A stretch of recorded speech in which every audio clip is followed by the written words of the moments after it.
दूर दूर से देखकर वीडियो में देखकर इन चीजों से बिल्कुल भी प्रभावित मत होना। काफी सारी यूनिवर्सिटीज ऐसे भी कर रही है कि बहुत ही सारे स्टूडेंट्स बुला रही है, जैसे एक रूम में 12-12 जने रह रहे हैं, 15-15 जने रह रहे हैं एक ही रूम में। एंड जो सबसे बड़ा इनका स्कैम होता है कंसल्टेंसी का, वो होता है ओटीसी, वन टाइम चार्ज। अगर आप फ्लैट या अपार्टमेंट लेना चाहोगे तो वो भी रशिया के अंदर इजीली नहीं मिलता। लाइक जो लोग वेजिटेरियन होते हैं तो वेजिटेरियन में यहाँ पे बहुत ही कम ऑप्शंस होते हैं। तो गाइस इस चीज को आप अच्छे से जान लो कि आपको इंडिया जैसा खाना पूरे रशिया में कहीं भी नहीं मिलेगा। तो सबसे बड़ी प्रॉब्लम जो हमें रशिया में इंडियन स्टूडेंट्स को फेस करनी पड़ती है वो है लैंग्वेज बैरियर। रशिया के अंदर 2 टाइप्स की यूनिवर्सिटीज होती है। हेलो एवरीवन, स्वागत है आपका एक नई वीडियो में। तो इस वीडियो में हम डिस्कस करेंगे about disadvantages of studying MBBS in Russia. तो शुरू करते हैं इस वीडियो को। और अपनी वीडियो को सिंप्लीफाई करने के लिए मैंने अपने टॉपिक को अलग अलग पॉइंट्स में डिवाइड करा है। तो वीडियो को स्किप मत करिएगा, हो सकता है वीडियो आपके लिए हेल्पफुल हो। और चैनल को सब्सक्राइब करना मत भूलिएगा, चैनल को सब्सक्राइब कर लो और बेल आइकन भी दबा। तो यहाँ पर मैंने ये कुछ पॉइंट्स लिख लिए थे पहले ही कॉपी में, क्योंकि दिमाग में सब कुछ नहीं बैठता ना, तो जो जो मेरे था दिमाग में मैंने वो सब नोट कर लिया था आपको बताने के लिए। जैसे कि पहला हमारा पॉइंट है लैंग्वेज बैरियर। तो सबसे बड़ी प्रॉब्लम जो हमें रशिया में इंडियन स्टूडेंट्स को फेस करनी पड़ती है वो है लैंग्वेज बैरियर। रशिया के अंदर 2 टाइप्स की यूनिवर्सिटीज होती है, एक होती है बाइलिंगुअल यूनिवर्सिटी और एक होती है फुल्ली इंग्लिश मीडियम यूनिवर्सिटी। अब आप लोगों के मन में सवाल आ रहा होगा कि यार ये बाइलिंगुअल और ये फुल्ली इंग्लिश मीडियम यूनिवर्सिटीज क्या होती है, तो मैं आपको बताता हूँ। तो बाइलिंगुअल जो यूनिवर्सिटी होती है उसमें आपको शुरू के जो 3 साल होते हैं उसमें इंग्लिश में स्टडी होगी, और जो बाकी के 3 साल होते हैं उसमें आपको रशियन मीडियम में पढ़ाया जाता है। बाकी जो फुल्ली इंग्लिश मीडियम यूनिवर्सिटी होती है, जैसे कि नाम से पता लग रहा है, इसमें पूरे 6 साल इंग्लिश में पढ़ाई होती है। बट गाइज अगर आप फुल्ली इंग्लिश मीडियम यूनिवर्सिटी में भी एडमिशन ले लेते हैं तब भी आपको रशियन लैंग्वेज आना मस्ट है। जैसे कि जब आपका पेशेंट से इंटरेक्ट होगा और आपकी हॉस्पिटल में ड्यूटी लगेगी तो आपको रशियन लैंग्वेज आना मस्ट है, क्योंकि यहाँ के लोकल लोगों को इंग्लिश नहीं आती। मोस्टली ज्यादातर लोगों को यहाँ पर इंग्लिश नहीं आती। इनफैक्ट जो आपकी डेली लाइफ है, आप बाहर जा रहे हैं ग्रोसरी लेने के लिए या बाहर ऐसे घूमने के लिए दोस्तों के साथ जा रहे हैं, तो भी आपको रशियन लैंग्वेज आना मस्ट है, क्योंकि यहाँ पर लोगों को नहीं आती इंग्लिश लैंग्वेज। और ये आपके लिए ही आसानी है कि आप रशियन लैंग्वेज यहाँ पर आने के बाद जल्दी से जल्दी सीख लें। By the way Russian language सीखना इतना मुश्किल नहीं होता है। लाइक अगर आप प्रैक्टिस करोगे और थोड़ी सी मेहनत करोगे तो आप रशियन लैंग्वेज सीख सकते हो। और अगर आपने रशियन लैंग्वेज सीख ली तो आपकी 70 to 80% प्रॉब्लम आपकी सॉल्व हो जाएगी डेली लाइफ की। लाइक आपको किसी और के ऊपर डिपेंडेंट नहीं होना पड़ेगा, लाइक आपको सीनियर्स के ऊपर डिपेंडेंट नहीं होना पड़ेगा, क्योंकि मोस्टली जब इंडियन स्टूडेंट्स आते हैं तो उनको डिपेंडेंट रहना पड़ता है सीनियर्स के ऊपर। लेकिन अगर आपको लैंग्वेज आएगी तो आपको किसी के ऊपर डिपेंडेंट नहीं रहना पड़ेगा। एंड सेकंड पॉइंट है हमारा फूड। तो गाइस इस चीज को आप अच्छे से जान लो कि आपको इंडिया जैसा खाना पूरे रशिया में कहीं भी नहीं मिलेगा। क्योंकि इंडिया में हम जैसा खाना खाते हैं लाइक मसाले वाला, वो खाना यहाँ पर नहीं मिलता। यहाँ पर लाइक उबला हुआ खाना खाते हैं मोस्टली लोग। तो और अगर आपको यहाँ पर इंडियन रेस्टोरेंट भी मिल गए, जैसे कि होते हैं यहाँ पर रशिया में काफी सारे इंडियन रेस्टोरेंट होते हैं, पर उनमें भी वो टेस्ट नहीं आता, क्योंकि यहाँ के मसालों में इंडिया जैसा टेस्ट नहीं रहता है। तो आपकी यहाँ पर 6 साल की जर्नी में आप इंडियन खाने को, अपनी माँ के हाथ के खाने को बहुत ही ज्यादा मिस करने वाले हो इस चीज को। तो ये भी एक बहुत बड़ी प्रॉब्लम होती है बच्चों के लिए यहाँ पर खाना। लाइक जो लोग वेजिटेरियन होते हैं तो वेजिटेरियन में यहाँ पे बहुत ही कम ऑप्शंस होते हैं, ना के बराबर ऑप्शंस होते हैं वेजिटेरियन में यहाँ के लिए, क्योंकि यहाँ पर सभी लोग नॉनवेज खाते हैं। तो वेजिटेरियन के लिए एक बार को थोड़ा मुश्किल हो सकता है यहाँ पर, लेकिन उसमें भी कोई दिक्कत नहीं होती है। लाइक हॉस्टल में आपको किचन मिलते हैं, आप खुद से बना के खा सकते हैं। और हमारा तीसरा पॉइंट है अकोमोडेशन। तो गाइज अब बात करते हैं अकोमोडेशन के बारे में। तो गाइज रशिया में आपको हर जगह गवर्नमेंट हॉस्टल प्रोवाइड कर दिए जाते हैं, बट हर जगह गवर्नमेंट हॉस्टल अच्छे नहीं मिलते। बहुत सारी जगह ऐसा होता है कि एक एक रूम में लाइक 6-6 8-8 जने रह रहे हैं। मैंने ऐसा भी देखा है कि एक रूम में 12-12 जने रह रहे हैं, 15-15 जने रह रहे हैं एक ही रूम में। तो ऐसा भी होता है यहाँ पर रशिया के अंदर। एंड कितनी जगह ऐसा होता है कि बहुत सारे लोगों के लिए सिर्फ एक ही किचन है। तो काफी जगह ऐसा होता है गवर्नमेंट हॉस्टल में कि किचन वगैरह आपको बहुत सारे लोगों में एक ही किचन मिलता है, बहुत सारे लोगों के लिए एक ही बाथरूम शेयर करना पड़ता है। तो ये एक बहुत ही ज्यादा लाइक प्रॉब्लम फेस करनी पड़ती है इंडियन स्टूडेंट्स को भी यहाँ पर आने के बाद हॉस्टल वगैरह में। एंड अगर आप फ्लैट या अपार्टमेंट लेना चाहोगे तो वो भी रशिया के अंदर इजीली नहीं मिलता। यहाँ पर फ्लैट लेने के लिए आपको पहले तो किसी एक आदमी को ढूंढना पड़ेगा जो ये काम करता हो, जो आपको फ्लैट दिलाता हो।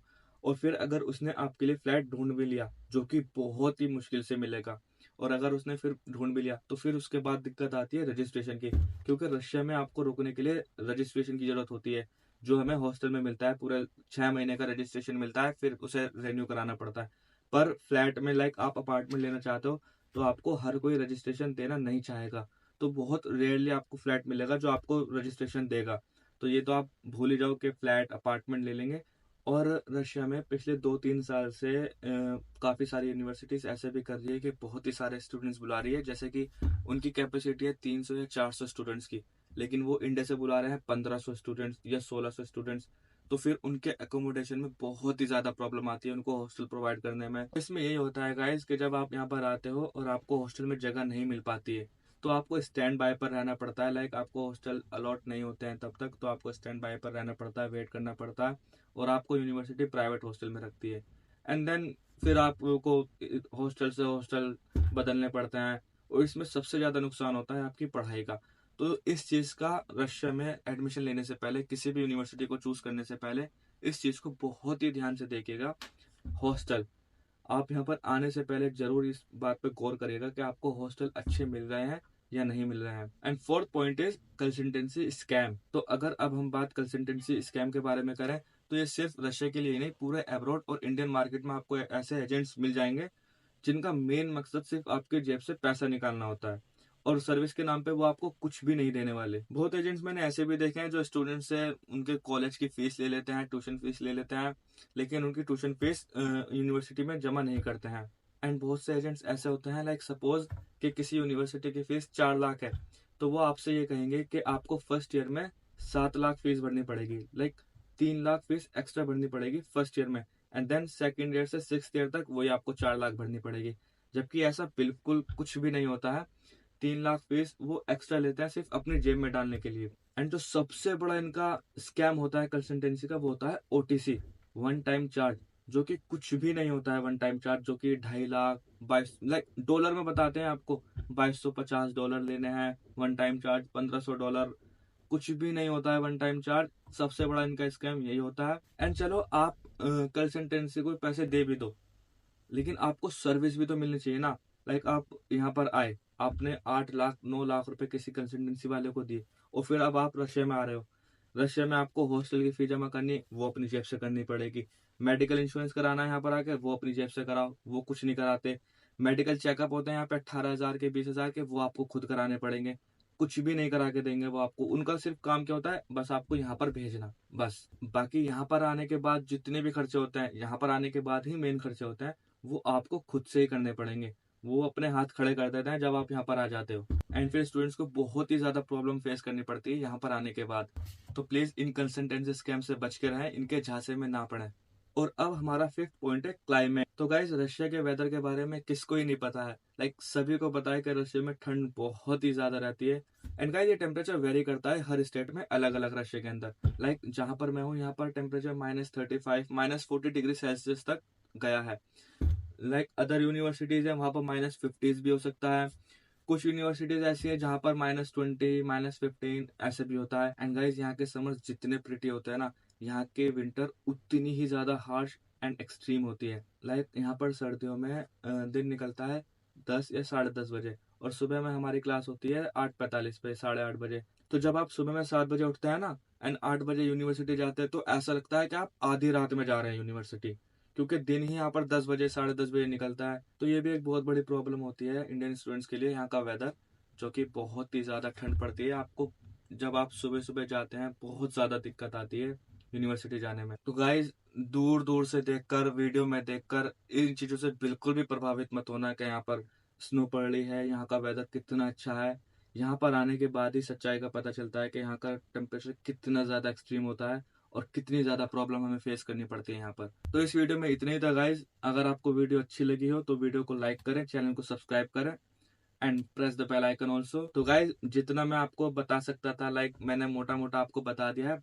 बाकी आपके मन में कोई सवाल हो या क्वेश्चन हो तो आप नीचे कमेंट करके मुझसे पूछ सकते हैं। बाकी मैंने इंस्टाग्राम का लिंक भी दे रखा है, तो आप मुझे इंस्टाग्राम पर भी डीएम कर सकते हैं। और अगली वीडियो आप किस टॉपिक पर चाहते हैं नीचे कमेंट करके मुझे जरूर बताइएगा। मैं पूरी कोशिश करूंगा उस टॉपिक के ऊपर वीडियो बनाने की। तो आज की वीडियो में बस इतना ही था। अगर आपको वीडियो इन्फॉर्मेटिव लगी हो तो प्लीज लाइक करिए वीडियो को और चैनल को सब्सक्राइब करिए और कमेंट करिए जो भी आपके क्वेश्चन है या क्वेरीज है। मिलते हैं नेक्स्ट वीडियो में, तब तक पढ़ाई करते रहिए। Wish you all good luck for your exam.